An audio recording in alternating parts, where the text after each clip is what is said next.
Merry meet, guys. Welcome back to Witches of the Moon. I am your Wednesday host, Houston, and this week we are talking about the power of the subconscious mind. Now, if you haven't seen Natalie and Jennifer's videos, I do recommend going to watch them, and also check out everyone else's videos this week. I'm sure that everyone's going to have some awesome point of views, whatever. Different angles about this topic. I'm trying to think of different words. So, one of the things, I'm going to get right into it. So, one of the things that I associate when people talk about the subconscious mind is when people say you don't need tools to practice witchcraft. You don't need tools, you don't need fancy clothes, you don't need anything. It's all in the mind. And it's true. You don't need tools to practice magic. The tools are amplifications of your subconscious mind, and they help you focus your energy onto what you're doing and what you're casting or what you're performing. You can do anything magic-wise with just your mind. I came across this when I first started. When I first started studying, I came across a fantastic series of books by Christopher Penczak called The Temple of Witchcraft. And in his first book called The Inner Temple of Witchcraft, he talks about the power of subconscious and what you can do with the power of your mind.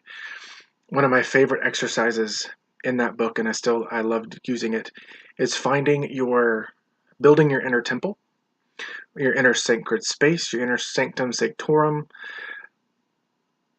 what have you. So it's going in your mind, in your mind meditation, you're building this sacred space in your mind that represents who you are as a practitioner, who you are as a person, and you're laying it out. So every time you want to go back and feel comfortable and feel safe, you can close your eyes, you can make a trigger, a psychological trigger like a hand gesture, saying of words, and you go directly into that peace, into that inner temple, per se.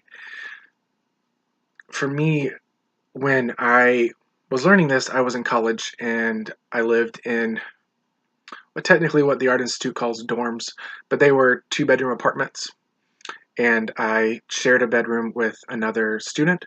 It was 4 students per apartment. It was a crappy setup, but it's how I lived for the first 2.5 years down here.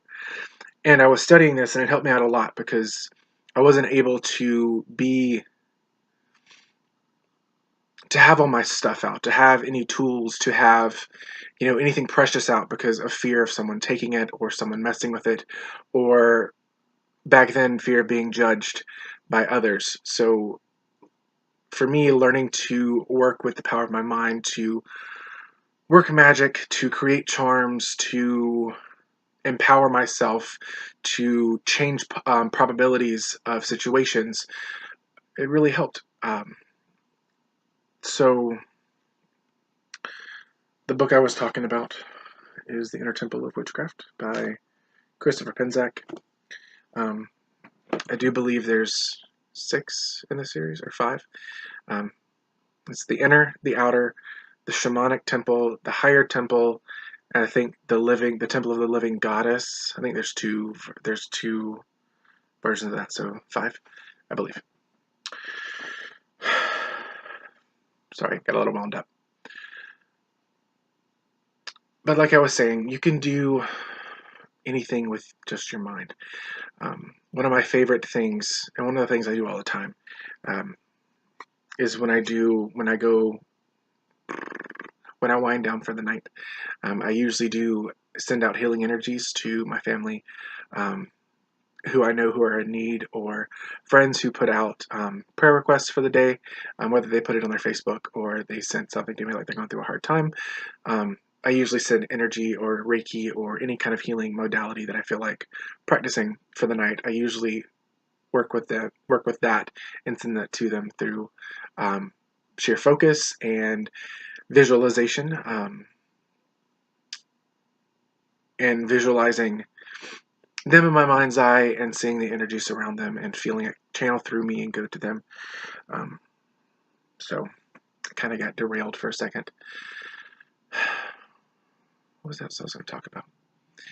Oh, so the power of the subconscious. The subconscious mind is where psychic abilities come from. That's where your intuition lies. It's also where your dreams, and when you sleep, your subconscious mind awakens, so to speak, to give you dreams to help you process the day or process information or to show you visions. If you dream true or you dream with prophetic dreams, they can show you visions of the days to come or of the past or of many things. So when saying that, how does one work with the subconscious, and how would you strengthen your ability to connect with it? The number one thing for me is meditation. I preach it all the time, and I don't always practice it, but that is one of the best tools to utilize your subconscious mind is through working with it through meditation. Dream journals is another one. Remembering your dreams and writing them down, and the more you remember, the more you write down, the easier it is for you to remember. At least that is in my opinion. That's my personal experience. Working with the subconscious mind, you'll be able, especially with meditation, when you start meditating, you'll notice that, at least I did, you'll notice that your intuition and other psychic abilities will blossom.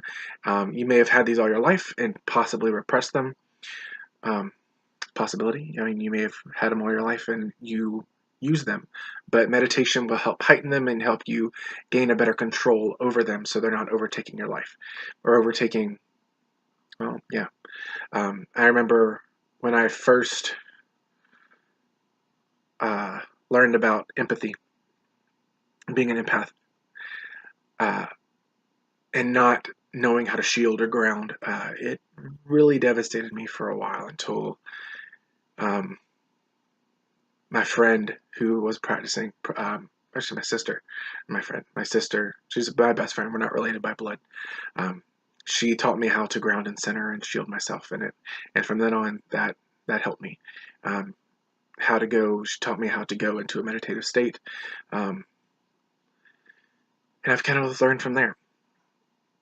There are other things you can do, or ways you can incorporate your subconscious mind. When you go into meditation or when you astral project, it's basically like you're letting your subconscious mind go, roam free. It's almost kind of like a spirit body. Actually, no, I retract that. Two totally different subjects. I meshed them together. I'm sorry.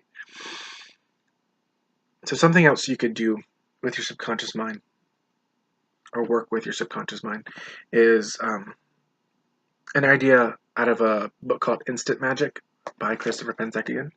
And that is, it's kind of like psychological magic. And I say that's because you're setting a trigger in the book. You set the trigger, which is a hand gesture, it's a key phrase, it could be a twitch of the nose, what have you, what's easy for you and inconspicuous. And the trigger sets you down into almost like a meditative state, a light meditative state. It kind of just calms your nerves to where you can focus on what you need to get done and feel the energy and channel the energy easier than your mundane senses. I don't know what else to talk about. So I'm a little scattered. I had a thing for my school today, and it kind of left me feeling frazzled. It turned out fantastic, but the nervousness up to it made me frazzled. So, but I hope if you guys have any questions, I'm gonna leave it at this. I know it was kind of a rambly video, or kind of all over the place, but if you guys have any questions, comments, or concerns, please leave them down below for me in the comment section. I may do, once I get my thoughts, I may do a video off this video in my personal channel to explain more of what I do with my subconscious mind. and to go into detail of how you can train it and all that jazz. I just don't think I'm up for the explanation tonight. So if you guys have any questions, comments, or concerns, please leave them down below for me in the comment section. And until next week, many blessings.